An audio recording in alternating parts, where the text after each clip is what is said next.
Começa agora na Jovem Pan News. Grandes por Bessa.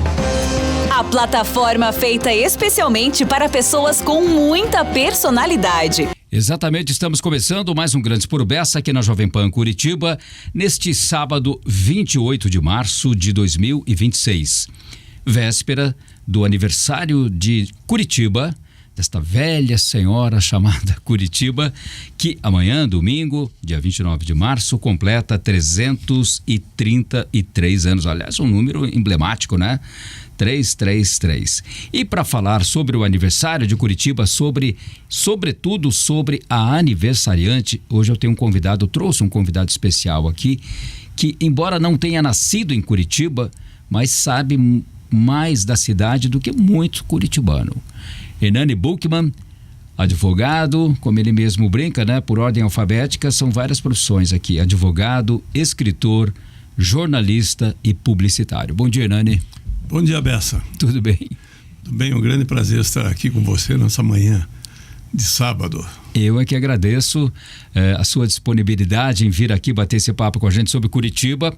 E faltou uma função sua aqui, né? Atual presidente, já pela segunda ou terceira vez, da Academia Paranaense de Letras. Perfeito, segunda vez. Segunda vez. Certo, olha só. Bom, Hernani, queria começar, antes de te fazer a primeira pergunta, só para contextualizar aqui. Você nasceu em Joinville, né? Perfeito. É catarinense, mas está em Curitiba há quantos anos? Desde dia 2 de janeiro de 1960. 1960. Cheguei aqui com 11 anos. 11 anos. Fomos morar numas casas geminadas que ainda existem na Ângelo Sampaio, praticamente na esquina da 7 de setembro. Você conhece aquela região ali? Ali. E era uma casa da família Gugelmin, meu pai alugou, nós moramos ali durante 1 ano e meio. E eu fui matriculado já de cara no Colégio Santa Maria. Então eu ia para a escola a pé ou de carona, o meu pai levava, dependia da disponibilidade. Mas eu, em 2 ou 3 meses, eu já conhecia toda a região. Eu sabia todas as transversais da rua 7 de setembro até chegar a João Negrão. E voltava do colégio, às vezes pela rua 15, às vezes subindo Visconde Guarapuava, dependia do dia. Então eu me integrei muito rapidamente a Curitiba, né? Me transformei num curitibano já, assim, a partir de 3, 4 meses, já tinha perdido o sotaque catarinense, já falava como um curitibano. Então, para mim, Curitiba passou a ser a minha terra, né? E até hoje embora eu tenha morado fora, morei em Recife, morei no Rio durante uns 4, 5 anos, mas eu estou em Curitiba há mais de 6 décadas. Sim, mas você tem uma relação muito forte com Curitiba. Você já escreveu livros, né, falando de Curitiba. Um deles é Onde Me Doem os Ossos, que você fala da sua relação difícil com o clima de Curitiba, com o frio. Exatamente.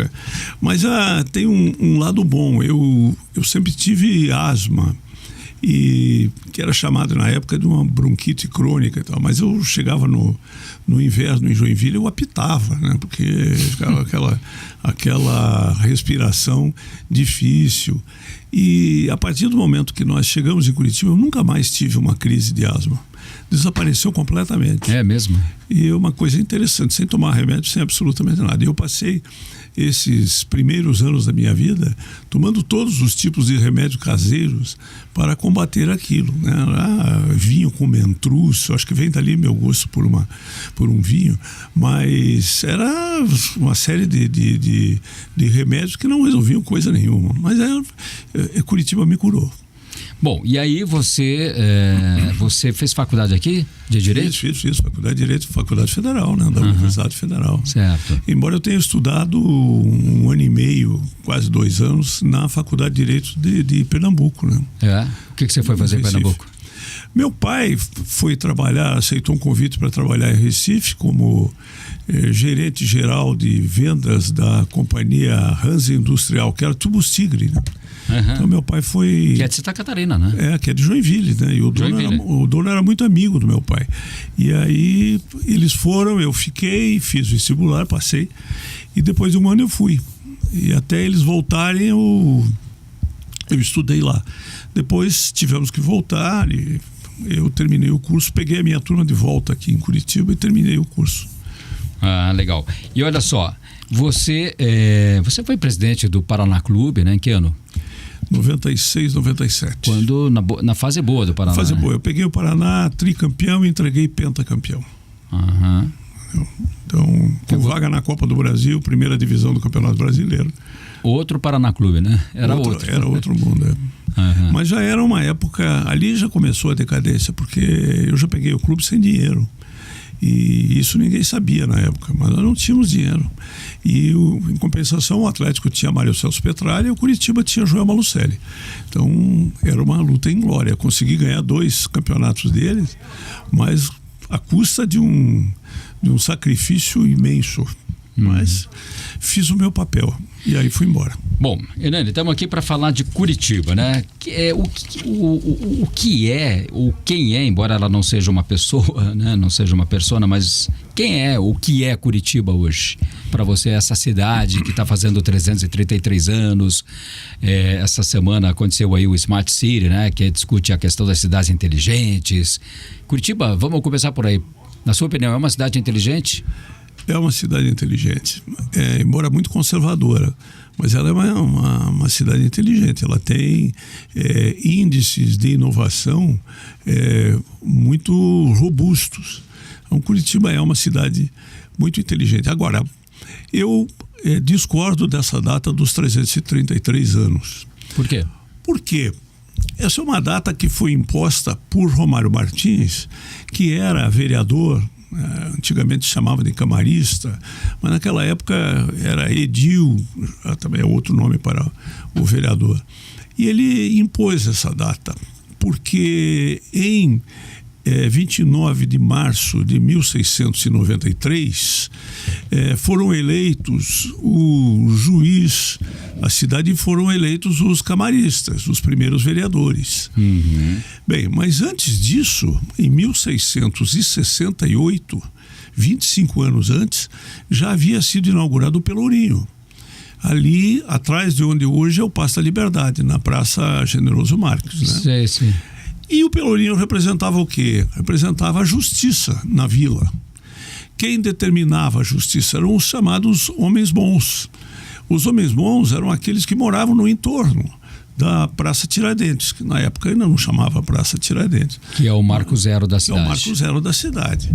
E então já existia uma vila consolidada em 1668, não é? E que se auto-administrava, digamos assim. E o Pelourinho estava ali como símbolo da justiça. Certo. Então já havia a vila. E ela poderia ser até considerada mais antiga, porque foi por volta de 1650 que a lenda reza que o cacique Tindico orientou e guiou os habitantes da antiga vilinha do Atuba, que estavam numa situação de vulnerabilidade porque tinha acabado o ouro na região do Atuba e não sabiam o que fazer. Então a lenda diz que o cacique Tindico guiou aquelas pessoas da vilinha do Atuba até aquela esplanada da Praça Tiradentes, fincou ali o seu cajado e gritou Curitibá ou Coreatuba, não se sabe até hoje o que ele gritou, mas algo que significava muito pinhão. Como era uma região, vamos dizer assim, já mais ou menos terraplenada, as pessoas ficaram por ali, foram construindo suas casas, né, no entorno daquilo. E adquiriram chácaras e sítios no entorno da cidade.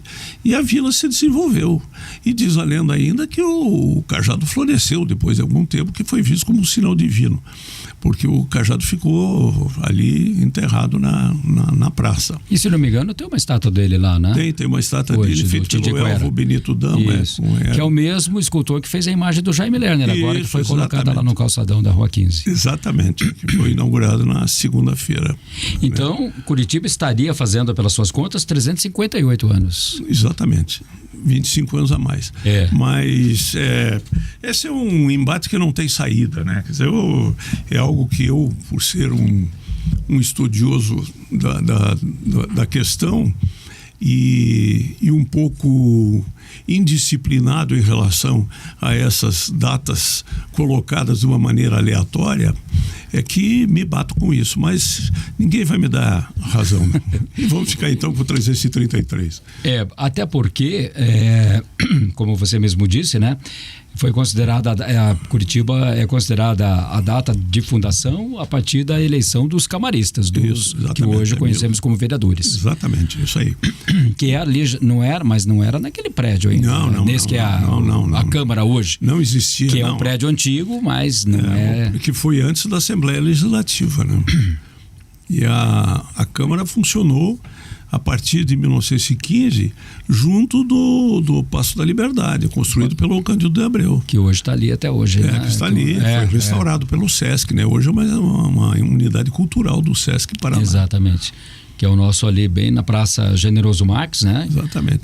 E nos fundos havia o Pelourinho, que foi reativado, não digo mais, ele foi reconhecido novamente na primeira gestão do Rafael Greca, que inclusive colocou uma placa lá com a data certinha da inauguração. Mas o Pelourinho não tinha assim um caráter punitivo, um caráter isso mesmo, mas era açoitar as pessoas.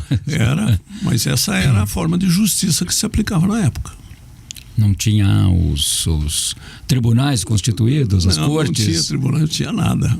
Eram os homens de bem que faziam isso. Era os homens bons. Era na base da chibata, então. Exatamente. Cometia um crime e ia para o Pelourinho. Né? Ia para o Pelourinho.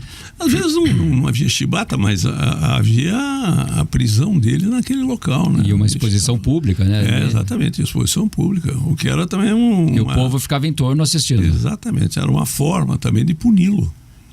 Mostrar a todo o povo que ele tinha cometido algum delito. Olha só. Isso estamos falando de uma Curitiba com quantos habitantes? Eram poucos, muito poucos. Muito poucos, né? Muito poucos. 500, 600, 1.000, sei lá. Nem o bairro menos populoso de Curitiba... havia bairro, né? Porque Não, hoje eu digo, tem uma população bem maior do que na... Exatamente. O que acontecia é o seguinte, os homens de bem, eles precisavam morar naquela região ali. Mas todos eles tinham seus negócios fora dali. E quem eram esses homens de bem, já que Curitiba não existia de fato? Eram pessoas que estavam estabelecidas naquele local, que tinham uma vida comunitária naquele local. Devem ser muitos sobrenomes que estão aí até hoje, né? Sim, claro. São sobrenomes portugueses, basicamente, né? E eram pessoas que ou tinham um pequeno comércio e moravam ali naquela região, ou eles tinham um sítio, uma chácara, uma fazenda, mas tinham que ter uma casa naquela região. Senão eles não eram considerados curitibanos. Na época nem existia o nome Curitiba, né? Era a Vila Nossa Senhora da Luz dos Pinhais. Isso. Né? O nome Curitiba surgiu quando? O nome Curitiba surgiu depois, já não tenho essa ideia. Com diversas grafias. Né? Que deriva do Coretuba, né? Exatamente. E o Curitiba, depois mesmo de virar Curitiba, ainda era escrito com Y, né? Era com CO, com TH. Curitiba, né? Que também... Por causa do clube, né? O clube virou Curitiba por conta da grafia daquela época, que é uma grafia aí do início dos anos 1900. Né? Mas você veja, já existia Curitiba como vila em 1853, quando o Paraná foi emancipado, né? Que era na época a 10ª comarca de São Paulo. De São Paulo. Bom, mas aí já estamos falando de um tempo mais... exatamente. Mas que a capital já estava estabelecida e tudo, exatamente, né? Daí já existia a vila. Claro que a cidade de Paranaguá era muito maior, né? Curitiba tinha na época em torno de 5.000 habitantes. Paranaguá tinha 15. Todo mundo imaginava que a capital fosse em Paranaguá porque era normal que as capitais fossem litorâneas. Mas o que aconteceu? Foi escolhido pelo decreto do decreto imperial, foi escolhida a cidade de Curitiba inclusive para assim, fortalecer a rota dos tropeiros, claro, né, que vinham do sul. E aquilo economicamente era muito mais importante para o Paraná do que colocar a capital em Paranaguá, em termos econômicos, né? Pense, se a capital hoje fosse em Paranaguá, né? Você teria... Nós estaríamos conversando hoje em Paranaguá. Depois, certeza, saindo daqui, ali comer um camarão, comer um peixe. E estaríamos aqui de bermuda, chinelo de dedo, camiseta. Não é? É verdade. Você foi presidente da Fundação Cultural de Curitiba na segunda gestão do Jaime Lerner, não é? Não fui presidente, fui diretor executivo. Diretor executivo. Tá. O presidente era o Sérgio Mercer. Sérgio Mercer, seu grande amigo publicitário. Exatamente. Né? Que se vivo estivesse, hoje podia estar sentado aqui do seu lado contando muitas histórias sobre Curitiba. Né? Esses dias eu contei uma história dele, inclusive. Qual? Nós saímos daqui para um congresso publicitário em Porto Alegre. E à noite, saímos daqui no fim da tarde e tal, comemos umas empadas em Joinville e fomos seguindo. Quando chegou na freeway que liga o litoral a Porto Alegre, eu vi um carro com dois homens vestidos de gravata, com o capô aberto, e os caras fazendo sinal. Aí pediram carona até Porto Alegre, porque o carro estava quebrado. E aí eu ia dirigindo, falei, pois não, entre aí. Aí eles entraram. Passou uns 10 minutos, o Sérgio Mercer virou para trás e falou assim, escute aqui, quanto tempo vai levar para você me colocar uma faca na nuca? Pediu para ser assaltado? Aí os sujeitos ficaram todos com... Mas ele achou ruim que você deu a carona ou não? Não, ele disse, você não deveria ter dado a carona. Não deveria convidar esses caras, quem são eles, não conheço e tal. Mas aí os caras já começaram a sacar documentos, mostrar carteirinha de sócio do Grêmio, outro carteirinha do Conselho de Economistas, sei lá, um monte de coisa. Inclusive uma conta de luz para mostrar o endereço que eles moravam, um deles morava e tal. E aí, no dia seguinte, eles nos guiaram até o hotel em Porto Alegre, pegaram um táxi e foram embora. E no dia seguinte, nós chegamos no hotel, tinha uma garrafa de uísque. E o Mercer falou, é minha, porque meu nome está em primeiro lugar aqui. Eu falei, mas o seu nome não é Mércio. E eles são meio ignorantes, não sabiam que existia o nome Mercer. Ele falou, mas também não pode ser sua, porque você também não chama Hernandi. Aí voltamos para Curitiba e dividimos a garrafa de uísque. Mas ele no meio lá da terceira... E vocês dois apaixonados por uísque, né? Que eu sei. Sim, claro. Sempre fomos grandes fãs de uísque. E aí na volta, estamos tomando aquela ampola escocesa e o Mercer falou assim, mas que esses caras, você não devia ter dado carona mesmo, porque além de ignorantes, não sabe escrever o nosso nome, ainda são pão duros, deveriam ter dado para você uma garrafa e outra para mim. Falei, é verdade. E deveriam voltar para Porto Alegre em lombo de burro, porque eles não passam, tem uns tropeiros. E pronto, ficou por isso mesmo. Ficou indignado. O Mercer era ótimo. O Mercer era além de uma mente brilhante, né? Brilhantíssimo. O Mercer era assim como você, né? Porque você é ainda publicitário, mas atuou muito, né? Você teve a Master, né? Tive a Master. Junto com o Antoninho Freitas, isso, né? Fizeram grandes campanhas em Curitiba, né? Antes na Sclan também fizeram isso. Campanha, né? É verdade. Então foi muito interessante essa fase da vida. Você lembra de alguma icônica, assim, falar que marcou época? Tem diversas, né? Fizemos junto com o Antoninho e o Mercer, fizemos a campanha das diretas, né? Em 1984. Depois, ali aquela que veio o Tancredo, Ulisses Guimarães. Ali na Boca Maldita. Boca Maldita. É verdade, que até Santos. Teve esse comício fez aniversário aí há pouco tempo, né? 12 de janeiro de 1985. Isso. E 84, aliás. E depois eu fiz a campanha da Cássia Kiss, que era a campanha do autoexame de mama. Foi a primeira vez que apareceu na Rede Globo um seio nu de mulher, né? E isso é uma coisa inédita, foi uma campanha revolucionária. Ela gerou aí uma lembrança muito grande por parte dos que ela aparecia, né? Ela aparecia fazendo autoexame, né? Não tinha nada de sensual. Conclamando as mulheres a fazer o autoexame. Fazer o autoexame. Exatamente. A campanha do Braulio também não foi sua? Foi. No Braulio eu tive participação. Teve participação? Tive participação também. Que era a campanha para incentivar o uso de camisinha. Exatamente. E aí vocês decidiram nominar o membro. O membro masculino de Braulio, né? Ele foi uma... Que os Braulios ficaram pé da vida com vocês, né? Ficaram muito. O que aconteceu é que nós estávamos fazendo um brainstorm, e aí eu lembrei que os homens, pelo menos assim na juventude e tal, davam o nome ao seu pinto, um nome próprio qualquer, né? Então, falei, bem, o meu chama Rodolfo.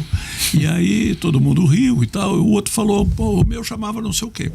E aí o Vinícius Alzamora, que morreu há pouco tempo, sim, o Vinícius disse, o meu chamava Braulio. Aí, vamos fazer uma pesquisa, ver qual o nome poderia ser e tal, vamos dar um nome para aquela coisa, porque a ideia do filme era colocar um pênis, um mocap de um pênis, quer dizer, ele maior, tá, feito em um material assim, mais... maleável, e numa dessas a gente poderia dar um nome e tal. E aí fizemos uma pesquisa, a pesquisa deu o Braulio na cabeça, porque Braulio era um nome neutro e tal, um nome bacana para ser o nome de um pinto. E o roteiro era esse, um sujeito numa mesa falando com a câmera, diz assim, você precisa usar camisinha por isso, por aquilo e tal.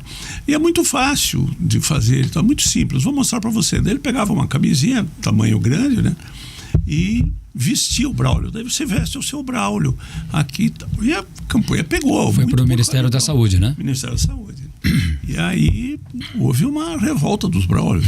E, inclusive, apareceu umas ideias estapafúrdias do tipo...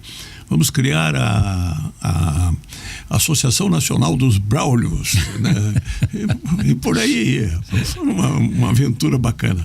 Bom, mas é tudo que a publicidade quer, né? Falem bem ou mal, mas falem de mim. Bem, exatamente, era bom. Legal. E, bom, e olha só, desculpe aqui, voltando a Curitiba, deixa eu tomar uma água. Voltando aqui a Curitiba, Hernani, e hoje, como é que você vê Curitiba, né? A gente fala muito em tecnologia e Curitiba é uma cidade inteligente, já falamos sobre isso aqui. Essa semana teve o Smart City, fala, né? Tem muralha digital, mas você não acha que as cidades estão... Aí não fala só de Curitiba, falo das cidades de um modo geral e das grandes cidades, as metrópoles, que discutem muito essa questão tecnológica de inteligência artificial, e não só artificial, mas inteligência para controlar a marginalidade e tal, mas e o lado humano está ficando um pouco em segundo plano, assim?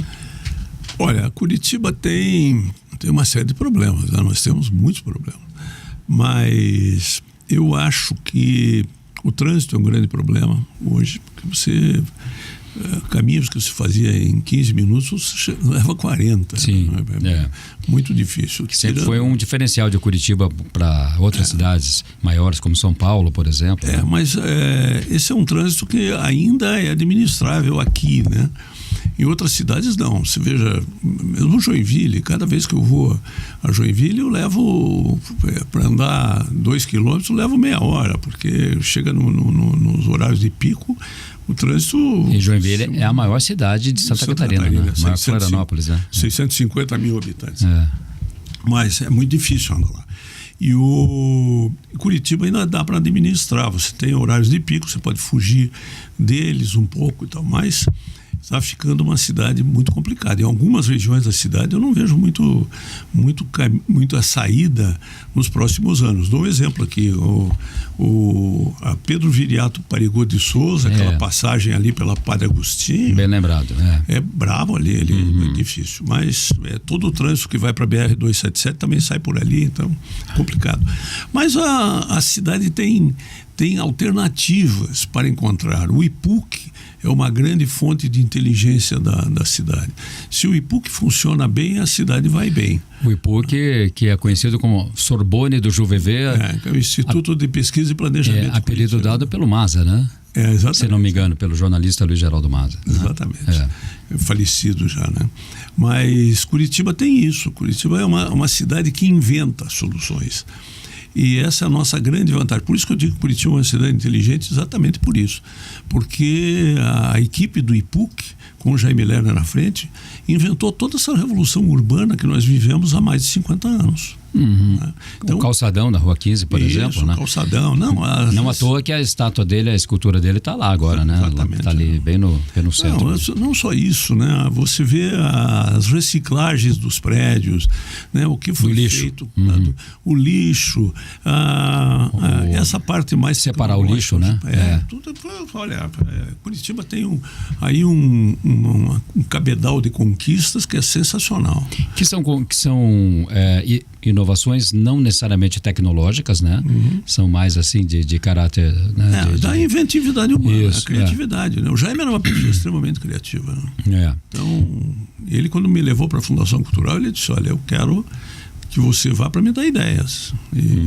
Eu acho claro, nem todas as ideias eram só dele, né? Tinha toda uma equipe por trás, né? Claro, e ele tinha uma equipe ali de também grandes arquitetos, Rafael Deli, o Seneviva, Carlos Eduardo Seneviva, Lubomir Ficinski. Isso, o próprio Cássio Taniguchi. Cássio, que não é arquiteto, mas é engenheiro, mas era também do grupo, né? Então, isso. Muito bom. É uma época fantástica.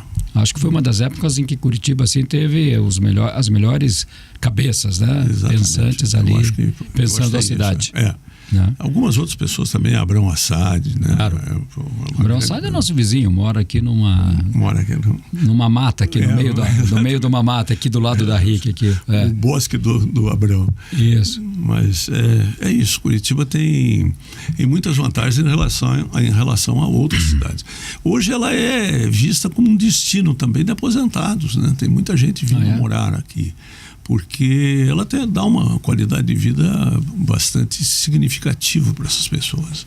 E longe daquele caos urbano que você vê nas maiores cidades brasileiras. Sim. Né?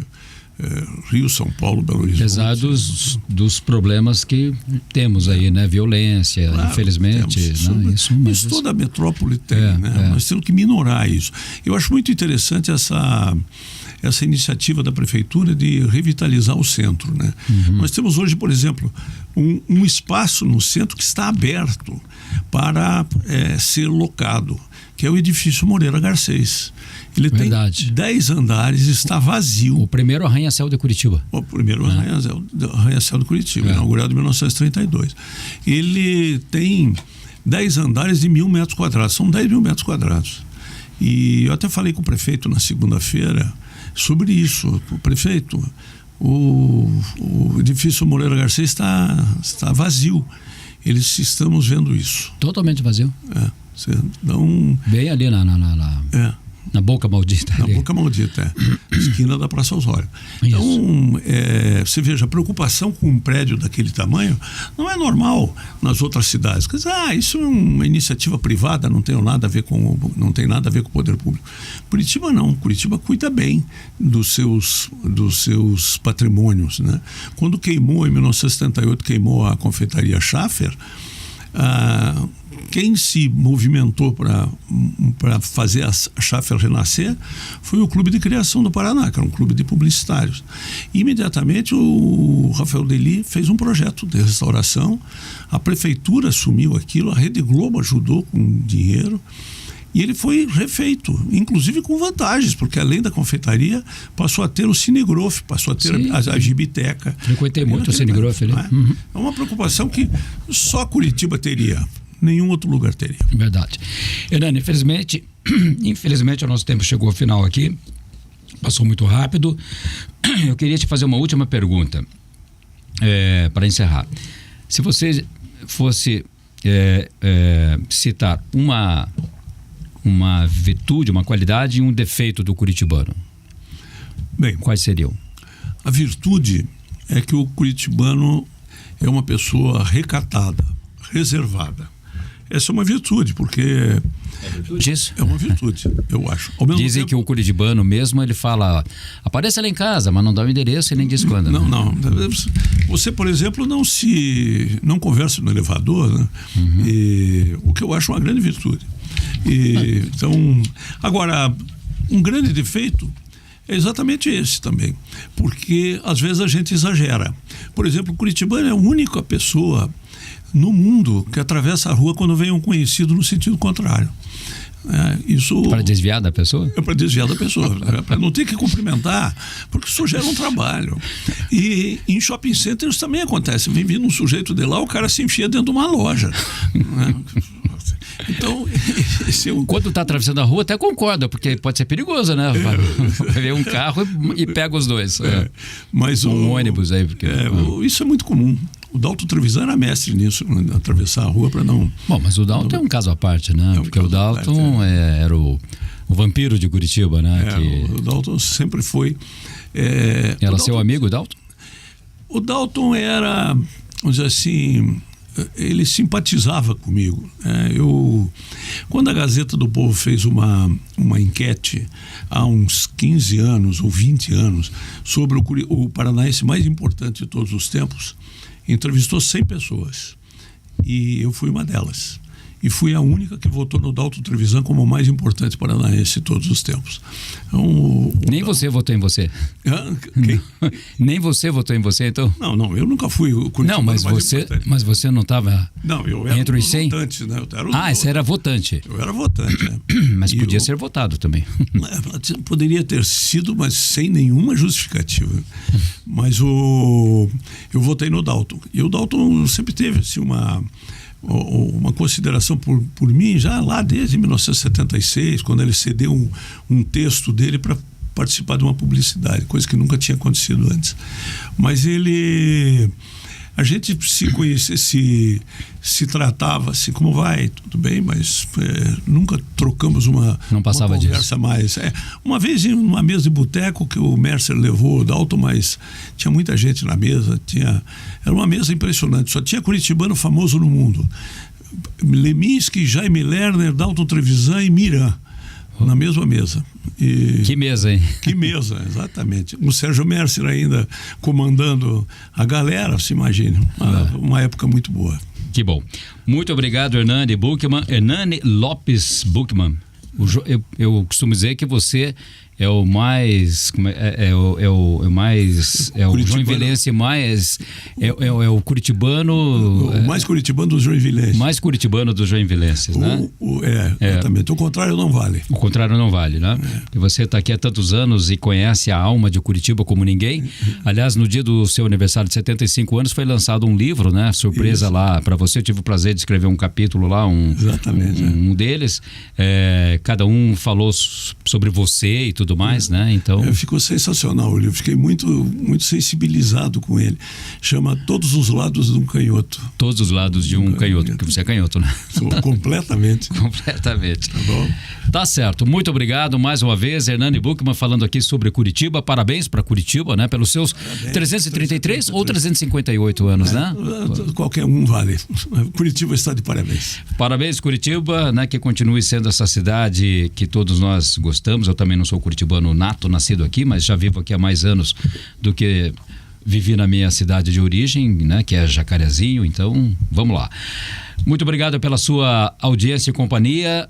Um ótimo final de semana a todos. Vem aí meu amigo Carlos Eduardo Canto com o mercado imobiliário de Canto a Canto. Você ouviu Grandes por Bessa. Para pessoas com muita personalidade na Jovem Pan News. De volta sábado às 11 horas da manhã.